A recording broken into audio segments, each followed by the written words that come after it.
Welcome back after the break. आप देख रहे हैं संगनी फॉर टुडेज वुमेन। जैसा कि मैंने ब्रेक पे जाने से पहले आपको बताया था कि मैं बात करने वाली हूँ अपने लाइफस्टाइल एक्सपर्ट से, जो मैं बताएंगे डेली लाइफ से जुड़ी हुई कुछ इंटरेस्टिंग बातें। और ये सब बात करने के लिए आज हमारे साथ मौजूद हैं doctor R K. Mishra. Doctor, welcome to our show.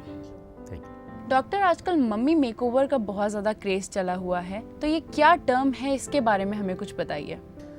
Actually हमारे यहाँ पर प्रेगनेंसी होने के बाद या जब बच्चे पैदा होते हैं, जब मतलब एक कोई लड़की मम्मी बन जाती है, तो यूजुअली कुछ बॉडी में ऐसे चेंजेस आते हैं हार्मोन की वजह से या प्रेगनेंसी की वजह से, चाइल्ड बर्थ की वजह से या ब्रेस्ट फीडिंग की वजह से, जो एक लुक के पॉइंट ऑफ व्यू से डिज़ायरेबल नहीं होते हैं।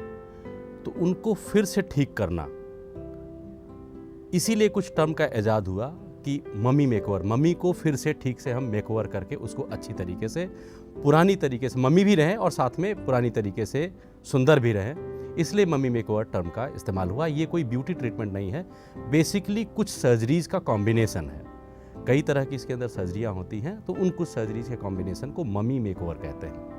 डॉक्टर, अब मैं आपसे जानना चाहूँगी, जो मदर्स आफ्टर प्रेगनेंसी वापस पहले जैसा दिखना चाहती हैं, स्लिम दिखना चाहती हैं, तो वो मम्मी मेकओवर का यूज़ कर सकती हैं? डेफिनेटली ऐसा होता है कि कुछ लोग नहीं, हमारे ख्याल से प्रेगनेंसी और चाइल्ड बर्थ एक ऐसा प्रोसेस होता है कि सबको उस हार्मोन चेंज के प्रोसेस से गुजरना पड़ता है। और प्रेगनेंसी होने की वजह से कुछ एब्डोमेन के आसपास, टमी के एरिया में आसपास जो लूज हो जाती है या फैट का डिपोजिशन जो होता है या वेट गेन होता है, वो सब मम्मियाँ जितनी भी होती हैं उस प्रोसेस से गुजरती हैं। तो मोटे तौर पे कुछ लोगों को छोड़ करके जो प्रेगनेंसी होने के बाद या डिलीवरी होने के बाद एक्सरसाइज करके बहुत अच्छी तरीके से या डाइट एक्सरसाइज करके मेंटेन करती है, और कुछ लोगों की स्किन टोन भी एक जिसको कहते हैं पारिवारिक तरह से बहुत अच्छी क्वालिटी की मिली हुई है कि उनके अंदर उतनी लैक्सिटी या उतना लचीलापन नहीं आता है। उनको छोड़ करके मोटे तौर में हर मम्मियों को ये चेंज आता है। वो अक्सर क्या होता है कि वो चीज़ लोग छुपा करके रखते हैं, जैसे साड़ी के अंदर वो अपनी लटकती हुई स्किन को साड़ी के पल्लू के अंदर छुपा लेती है या साड़ी को थोड़ा सा ऊपर बांधना शुरू कर देती हैं, वो कमर का हिस्सा नहीं दिखाती हैं, बट उनमें भी चेंज ये होता है। तो मोटे तौर पे कहा जाए तो सभी मम्मियाँ इस तरह की चीज़ से अफेक्टेड होती हैं। और मम्मी मेकओवर में जो भी चीज़ें इस्तेमाल होती हैं, मतलब जिस तरह की सर्जरी या ट्रीटमेंट इस्तेमाल होते हैं, उनसे सबको कुछ ना कुछ बेनिफिट मिल सकता है। डॉक्टर, अब आप हमें बताइए कि क्या प्रेगनेंसी के बाद जो प्रॉब्लम्स होती हैं उन्हें हम जिम और डाइट से ठीक कर सकते हैं या नहीं? देखिए, एक्सरसाइज, जिम और डाइट, ये दो चीज़ें ऐसी हैं कि जिसको तो आपको बेस लेके चलना ही पड़ेगा। प्रेगनेंसी के समय अप्रॉक्सीमेटली 10 से 15 केजी आदमी वेट गेन करता है, कोई भी फीमेल होती है। तो जब आपकी डिलीवरी हो गई है, उसके बाद आपको गांठ बांध के रखना पड़ेगा कि आपकी डाइट की हैबिट को थोड़ा सुधारना पड़ेगा, क्योंकि अब बच्चे की रिक्वायरमेंट नहीं है, और आपको एक्सरसाइज टोनिंग करने के लिए करना ही पड़ेगा, ये बेस तो है ही है। लेकिन कुछ चीज़ें ऐसी होती हैं, कुछ चेंजेस ऐसे होते हैं जो डाइट और एक्सरसाइज से वापस नहीं आ सकते हैं। जैसे वेट अगर आपका बढ़ गया है, फैट इकट्ठा हो गया है, तो वेट ये डाइट से और एक्सरसाइज से वापस आ जाएगा।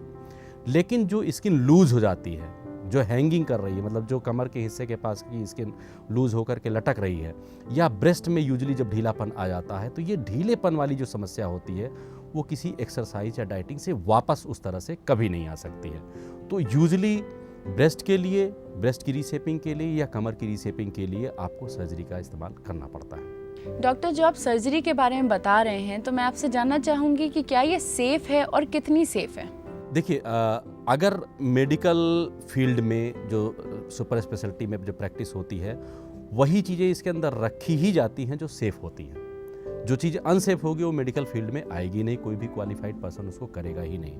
और जो मोटे तौर के इसके अंदर दो चीज़ें जो इस्तेमाल होती हैं, एक होता है टमी टक, जिसमें जो टमी के नीचे वाली जो स्किन लटक जाती है, जिसको यूजुअली प्रेगनेंसी के बाद औरतें छिपा करके रखती हैं, उसको इस तरह से कर दिया जाता है कि वो हैंगिंग वाला पोर्शन ख़त्म हो जाता है, जो सफ़ेद रंग के धारियाँ के निशान पड़ जाते हैं, जिसको स्ट्राया बोलते हैं, स्ट्रेच मार्क बोलते हैं, वो बहुत कॉमन चीज़ होती है, वो भी चीज़ उसके साथ ख़त्म होती है।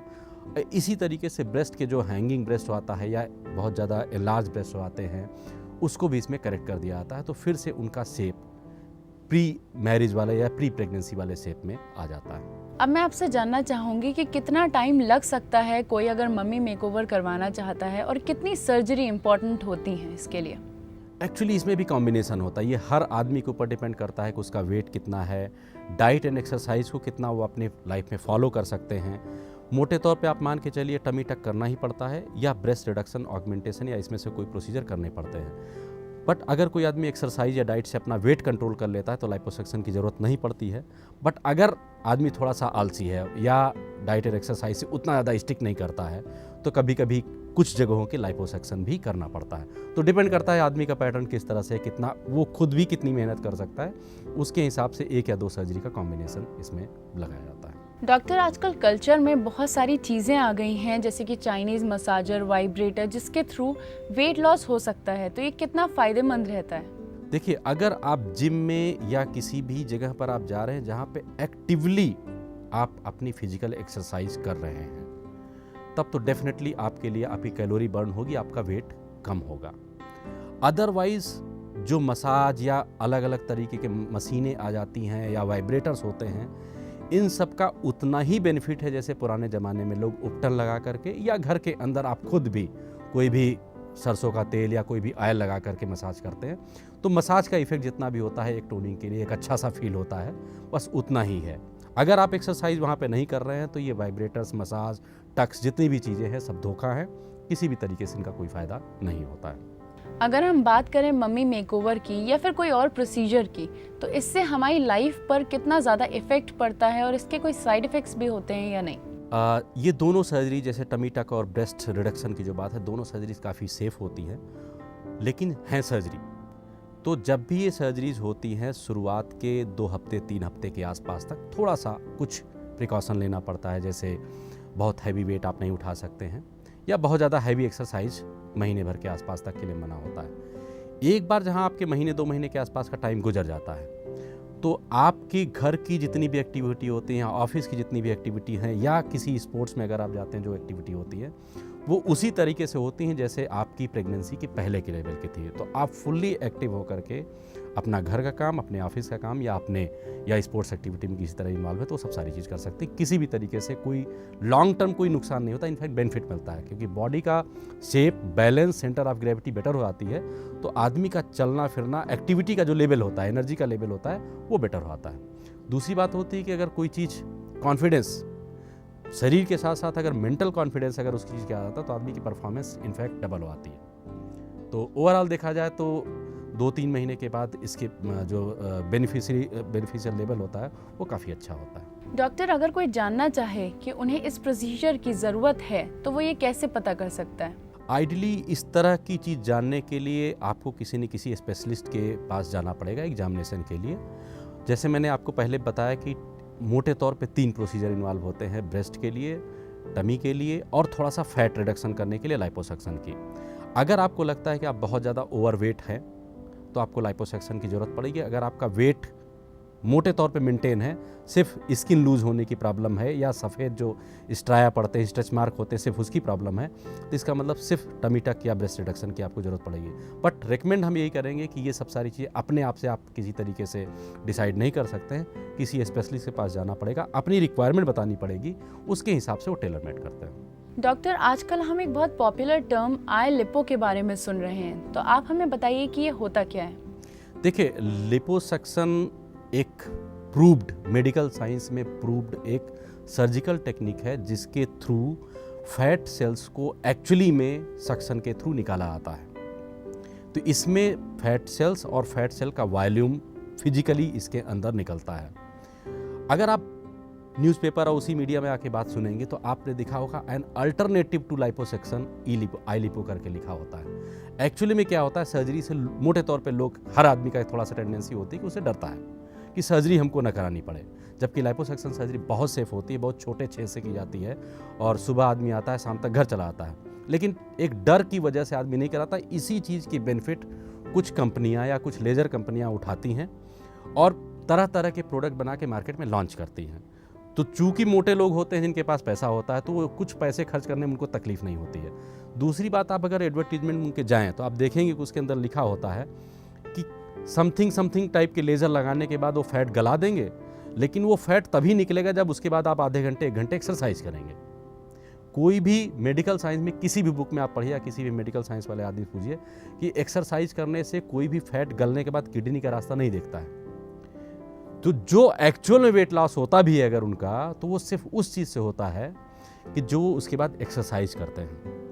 और उसके अंदर प्रोसीजर में पहले ही से लिखाते हैं कि हम तो फैट तो गला देंगे, लेकिन ये कम तभी होगा जब आप एक्सरसाइज करोगे। तो एक्चुअल में जो बेनिफिट होता है उन्हीं लोगों को जो एक्सरसाइज करते हैं, जो एक्चुअल में कैलोरी बर्न करते हैं। तो जो मशीन है वो सिर्फ मार्केटिंग के लिए है, जो एक्सरसाइज है वही रियलिटी है। तो चाहे अपने आप घर में एक्सरसाइज करें, चाहे जिम में एक्सरसाइज करें, या आई लिपो के सेंटर पे जाके एक्सरसाइज करें, आपको उतना ही बेनिफिट मिलने वाला है। ऐसा मशीन का कोई बेनिफिट नहीं होता है। वेल डॉक्टर, आपने हमें इतनी सारी जानकारियां दी वेट लॉस और मम्मी मेकओवर के बारे में, इसके लिए thank you so much. Well मुझे पूरी उम्मीद है कि हमारे डॉक्टर के एडवाइसेस को आप ज़रूर अपनाएंगी और वो आपके लिए बहुत ज़्यादा बेनिफिशियल साबित होंगी। इसी के साथ मैं आपको याद दिलाना चाहती हूँ कि आपके फीडबैक्स हमारे लिए बहुत ज़्यादा ज़रूरी हैं। तो अपने फीडबैक्स हम तक पहुँचाने के लिए आप अपने मैसेज बॉक्स में जाके टाइप कीजिए SNG संग, स्पेस अपने फीडबैक, स्पेस अपना नाम, अपने शहर का नाम, उसे भेज दीजिए 562635 पे। आप हमें ईमेल भी कर सकती हैं, हमारी ID है sangni@etv.co.in। फिलहाल वक्त तो चला है एक छोटी सी ब्रेक का, लेकिन ब्रेक के बाद हम आपको बताने वाले हैं कि आप अपना ब्यूटी मेकओवर कैसे कर सकती हैं। इसलिए कहीं मत जाइएगा, stay tune to Sangini for today's women. आप दूध में 1 चुटकी नमक मिलाकर अपने स्किन पर सुबह शाम 2 बार लगाइए, तो ये आपके फेस के मुहासों को एकदम दूर कर देगा।